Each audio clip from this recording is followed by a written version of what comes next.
You're listening to another episode of the Coaster101 podcast. I'm Andrew Stillwell, and if you've been listening to the podcast at all over the last couple of weeks, you'll know that we are right smack dab in the middle of our off-season interview series, where we interview people in the industry, out of the industry, fans of the industry, anyone who is more interesting than us that would provide a far better listening experience. And with that, I would like to introduce David Schaefer. David is a vice president of Falcon's creative group. David, welcome to the podcast. How's it going?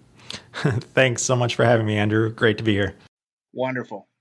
Well, David, I know you're a veteran of Falcon's creative group. Can you give me a little bit of background about your time at Falcon's and kind of, for those listening who might not know what Falcon's does, a little bit more about Falcon's?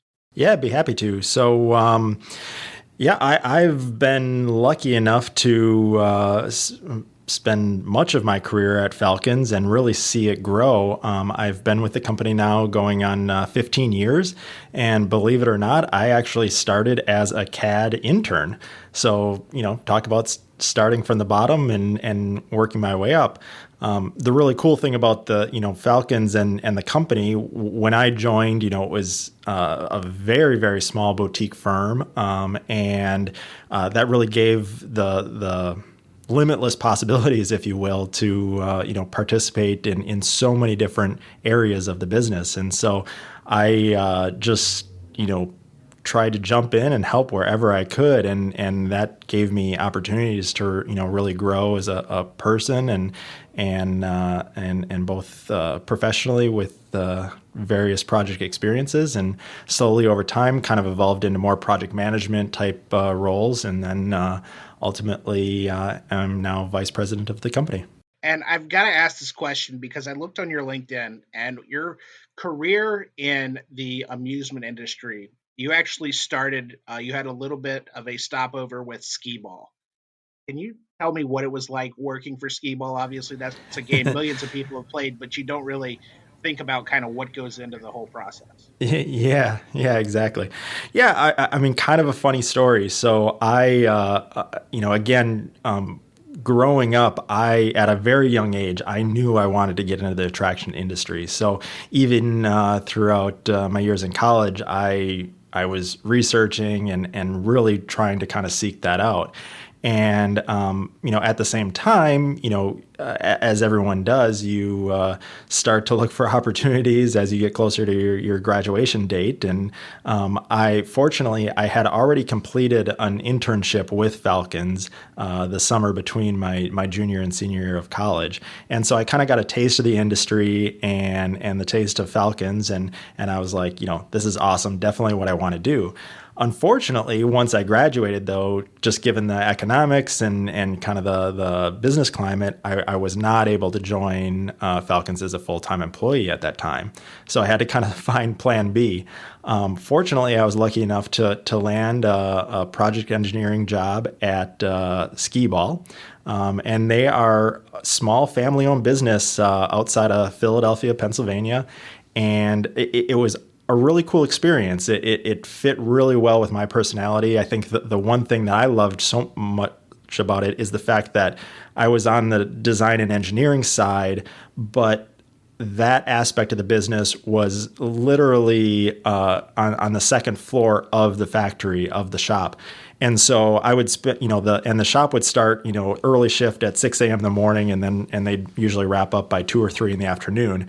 Whereas the design and engineering team, we'd work, more typical hours. So by 3 in the afternoon, the shop was quieting down, all the workers were heading home, and that's when we'd go down and play. So we would then get access to all the tools and equipment, and we would actually build prototypes of new games and new ideas. So it was a lot of like hands-on work to really kind of understand how the games are built and try new things. And so it was just an awesome experience. Of course, a small part of the entertainment industry, but I felt like at least I still kind of had my foot in the door. I got to attend the IAAPA conference that year, so and stop by and say hi to all my friends at Falcon's and stay in touch with them, and so it was just a great kind of transition to make sure I kind of kept a pulse and foot in the door of the industry. And I mean, I have to ask, did you become just like the skee-ball expert of skee-ball experts with all your R&D and Well, testing? sure. There are some tricks to the game.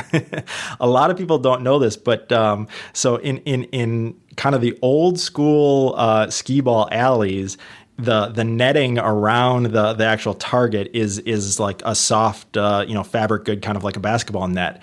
And there in a proper installation, there's actually a very thin metal wire that runs at the across the top, right down the middle of that of that net.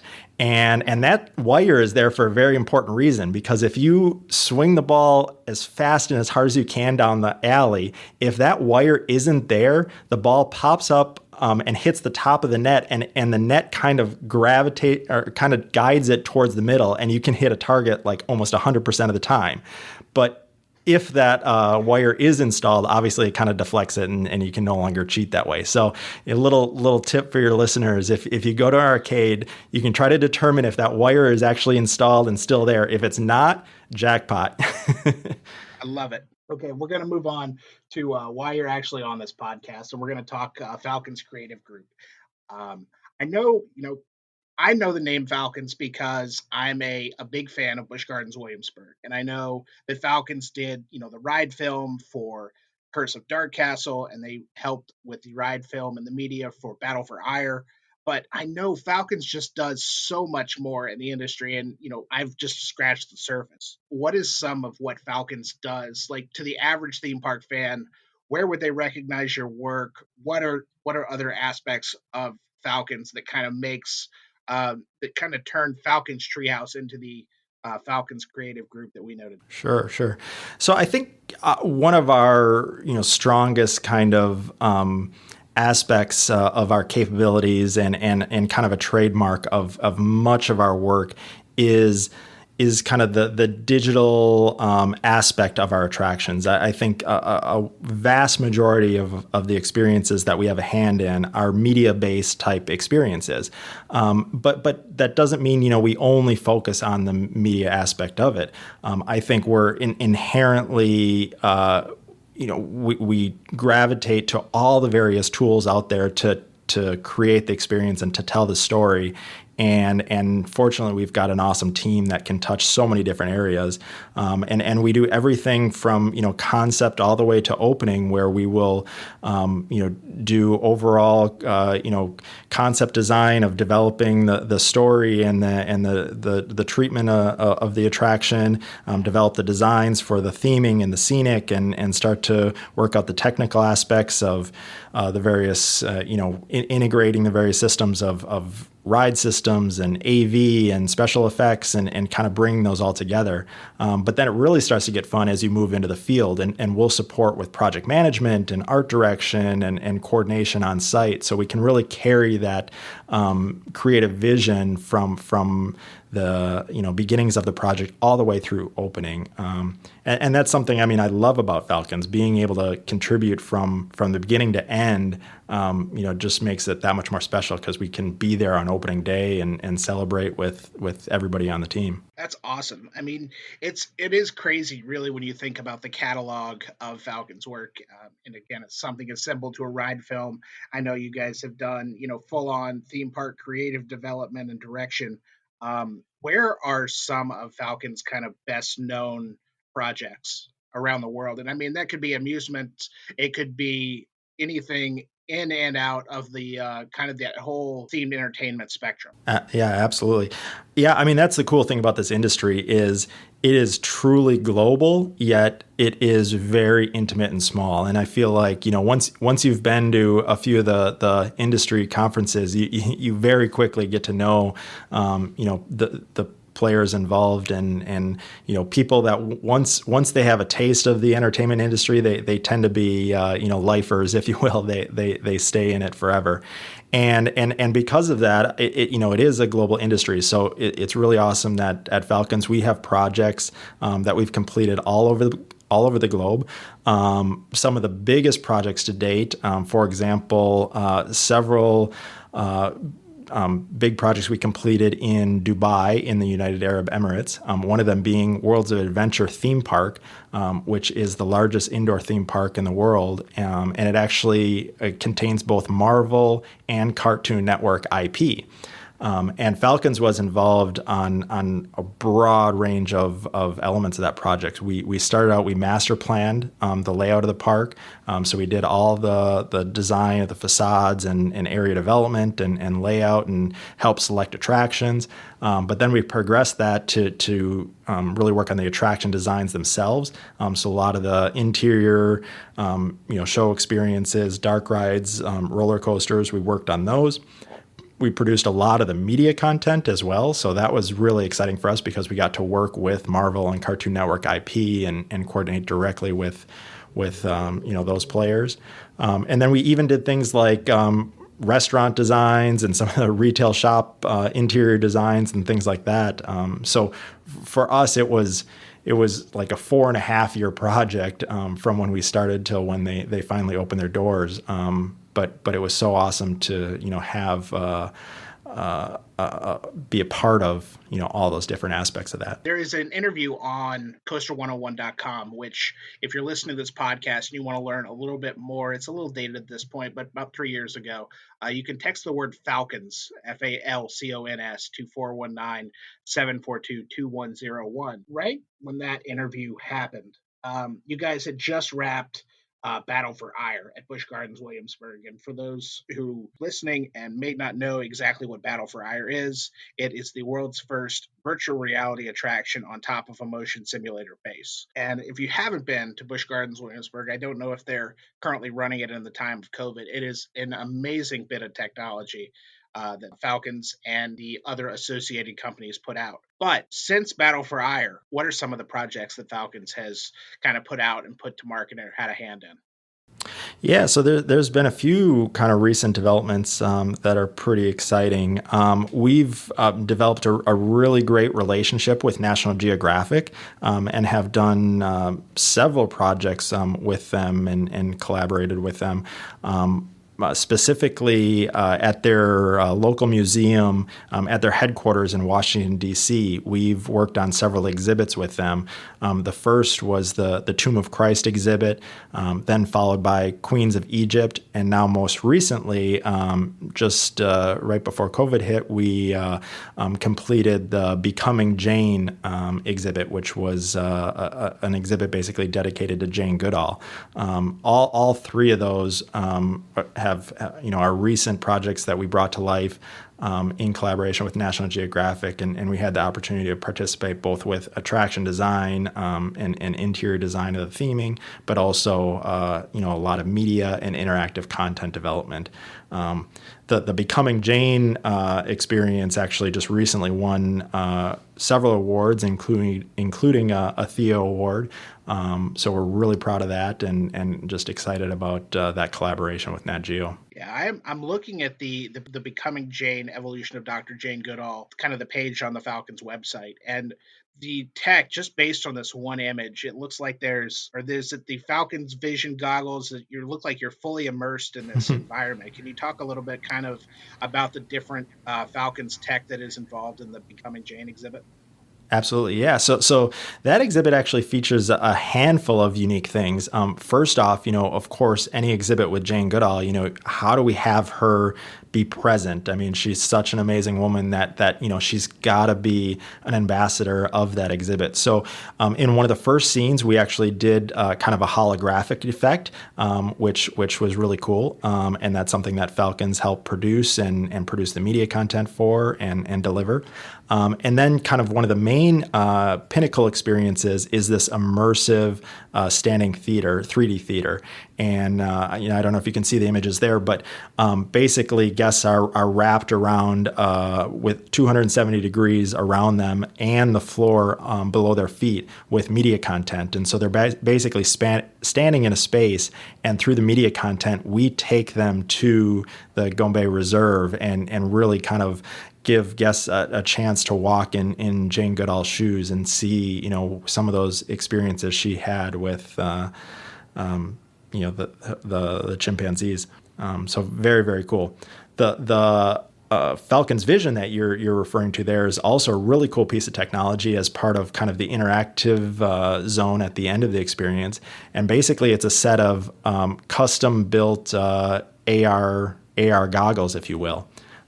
We've found at Falcons that some of the consumer available AR solutions are, they're really cool, awesome tech, but they're definitely kind of structured for that consumer market or home use. And so when it comes to things like, easy setup, easy maintenance, reliability, durability, all those things that are so important in a museum setting, it's difficult to imagine some of those, consumer versions working in that setting. So we worked to basically develop an AR headset that was specifically purpose designed for these types of environments. It's as someone who's not the most tech savvy person in the world, this looks incredible, and I'm gonna have to get to the Nat Geo headquarters and experience it as soon as I am, able to do so with the current travel and global situation. Yeah, exactly. I hope you get the opportunity. Unfortunately, they've had to,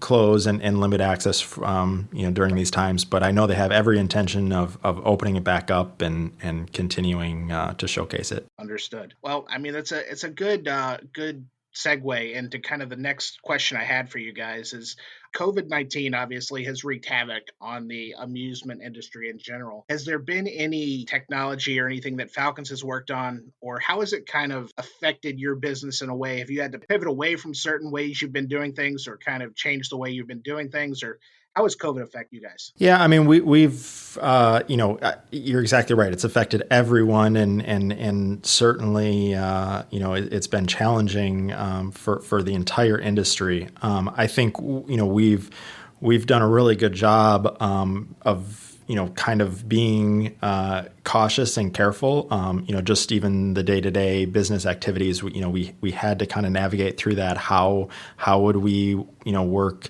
both remote and in the office, and we've been fortunately we've been flexible and have kind of navigated our way through that to kind of a hybrid approach that I think has kept us pretty safe. I mean, we're in, knock on wood, we're really lucky. We there's been no actual spread of anybody in our office, so we're really lucky in that regard.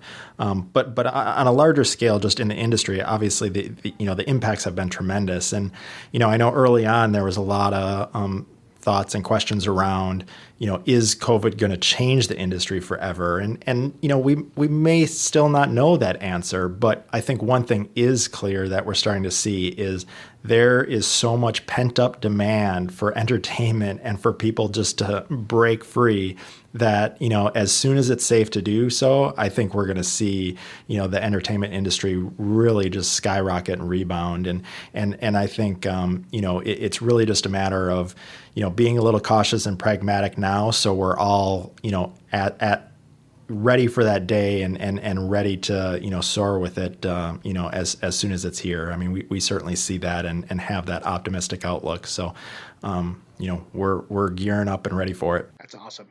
And with that, back and again, this is back in what I like to call the before times. Just before IAPA 2019, you guys announced a very unique partnership with the Kathmandu Group to bring the first theme park to Punta Cana in the Dominican Republic. Are there any updates, or has COVID kind of stalled that entire process, just like it's put a hold on the rest of the world? Yeah, I actually will. I'm sure there'll be some announcements coming rather soon. I can't go into a lot of detail, but the great news is that the project is on. That there have been some impacts to COVID, and that's certainly slowed things down a little bit. But the good news is that relationship is strong, and the opportunity is still 100% in development, and I'm very optimistic that you're going to be seeing some announcements in that regard in the very near future. Perfect. And if we don't hear them, I just get to track you down right now personally. Exactly. I got all the answers. I love it. Well, I know you can't talk about everything, but we are very excited. That Quest for the Multiverse attraction looks very, very nice based on, I mean, these are 2-year-old renderings at this point almost. And it's just, I can't wait. And again, it's once I can travel again, I need to get to all of these places. I need to get to Dubai. I needed to get to DC. I just need to check all of Falcon's attractions off of my bucket list. Yeah, that'd be awesome. I mean, if anything, with things being a little bit strange to say the least for the last year. I mean, it's all in kind of your perspective and outlook. I think we've been fortunate enough to try to look at it as an opportunity, and so take the time when some of these things maybe have slowed down a little bit. How can we, enhance them or develop new technology or, just take them to the next level? So, we haven't been sitting idle at all this last year. I can say that we've That's been for sure. working like crazy, and it's going to lead to just more exciting stuff. So it's not all lost, as you can tell. Maybe I'm a glass half full type of guy, but we're really excited about the future. Perfect. And talking about the future, there was a recent article in Blue Loop that talked about kind of the gamification and the interactivity of the kind of the themed entertainment industry. And Falcons, again, I go way back to my first time at IAPA was 2017. I was walking around the booth and somebody in the Falcons booth said, "Hey, come here, check this out." And they put a pair of AR goggles on my head, which I guess was kind of a precursor to the Falcons vision that you guys Hmm. do. You guys have been on the forefront of this technological resurgence, I want to call it, in the themed entertainment industry.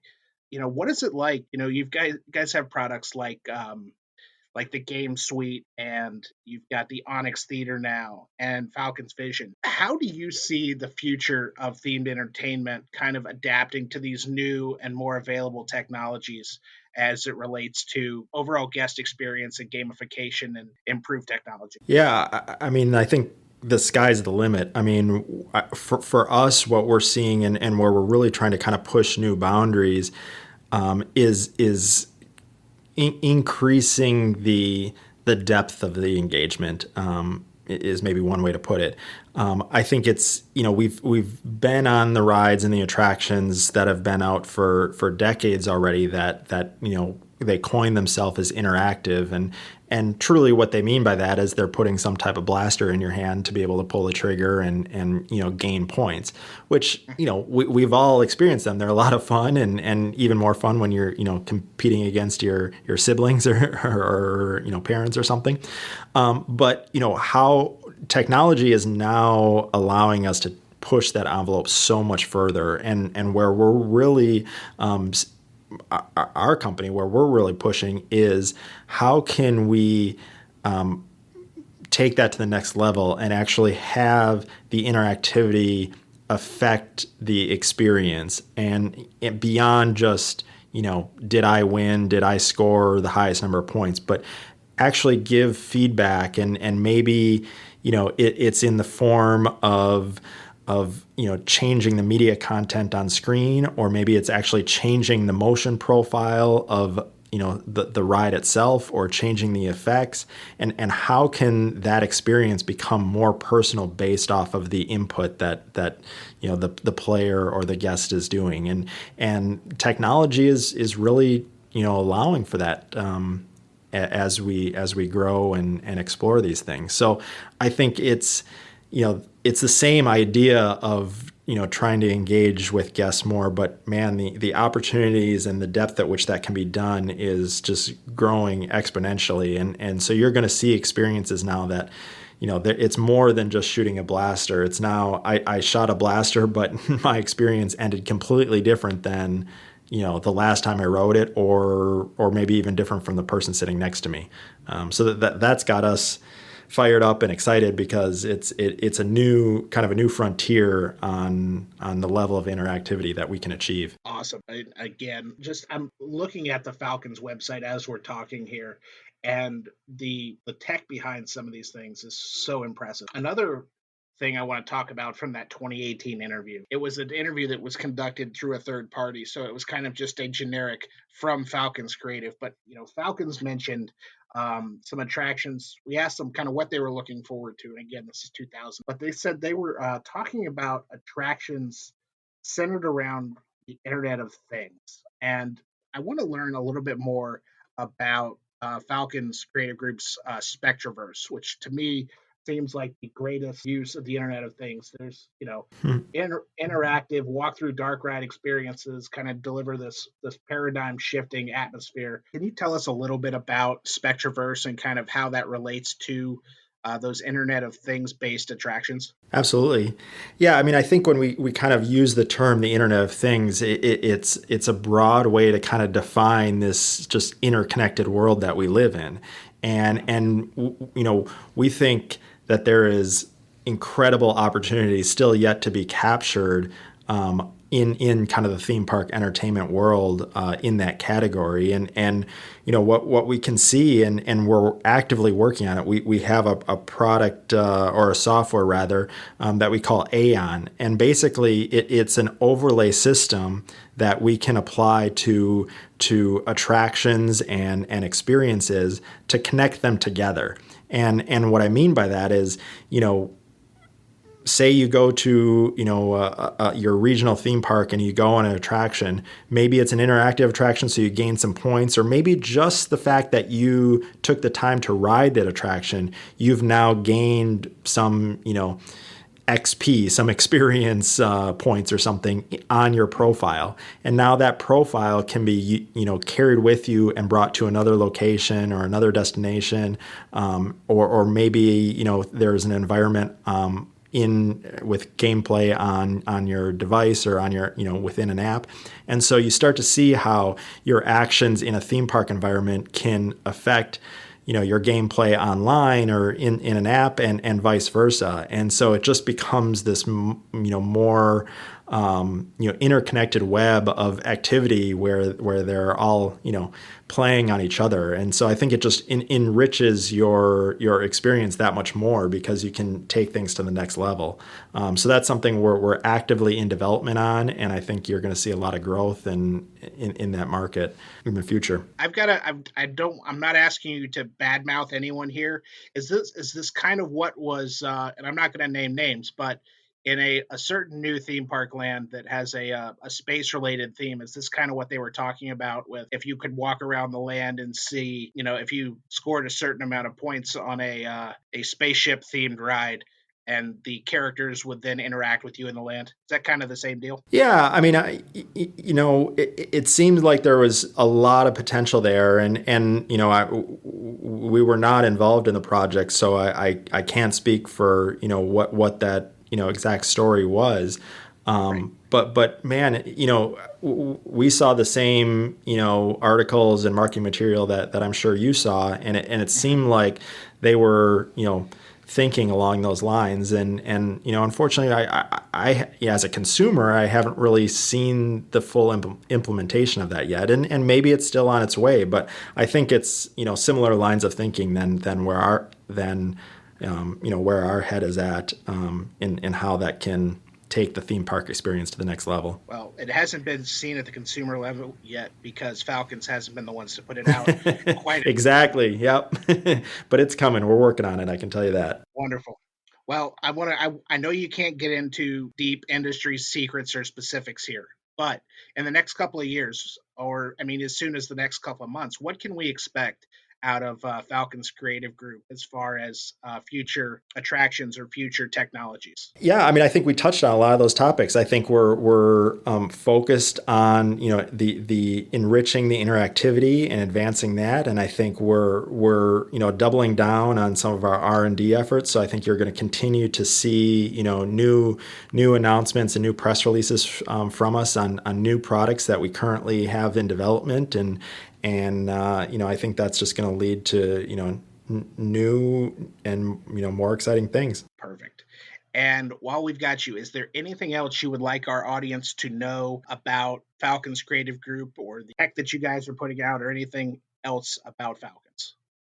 Well, I got to get the shameless plug in. You mentioned in the beginning, but Falcons, we have a monthly podcast as well called Experience Imagination, and we give a little insight to some of our specific projects and some of the day-to-day activities that go on here at Falcons. And so I invite all your listeners to check that out as well. I'm sure they'll enjoy the listen. And I will, having listened to this podcast in the past, I will tell you it is a great, if you're a theme park nerd like I am, and like hopefully most of our audience is, it is a great kind of, I don't want to call it a deep dive, but it's kind of a shallow deep dive into what goes into the creation of attractions. And it is just, it warms my theme park nerd heart to listen to you guys talk about. That's awesome. So, yeah, I mean, it's hard, we got to hold back sometime just because of various confidentiality and things like that. But we're all nerds here at Falcons too,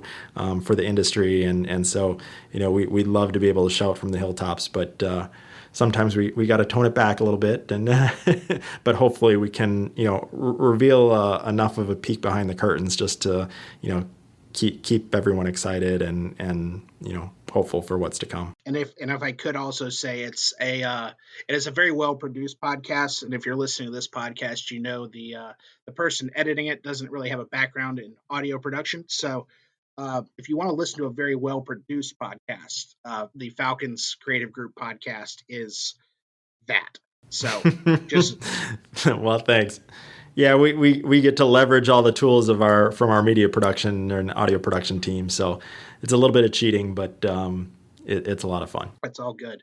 And, if people are looking for more information about Falcons Creative, obviously the website is falconscreativegroup.com. They're also on social media as well, right, David? Absolutely. Yep. Follow us on LinkedIn and all those social media channels. Perfect. David, I really appreciate the time. This has been very eye-opening. We're definitely looking forward to the future of what Falcons Creative Group can come up with. And again, if it's anything like the past 4 years since I kind of became more familiarized with what Falcons is and kind of the technologies that are coming to market now, you guys are well ahead of the curve, and we can't wait to see what the future has in store. Neither can I. Thanks so much, Andrew. Absolutely. Well, that's going to do it for this week's episode of the Coaster 101 podcast. As we mentioned, be sure to follow Falcons Creative Group on social media, but we are also on social media. We're at Coaster101, anywhere you can consume the platform. Also have a website, Coaster101.com. If you've got any questions, comments, concerns, fan mail, hate mail, or just want to talk about the cool things Falcons Creative Group does, feel free to send us an email, podcast@coaster101.com. We will be back again next week with another great industry interview. Thanks again to David, and we will talk to you all again next week.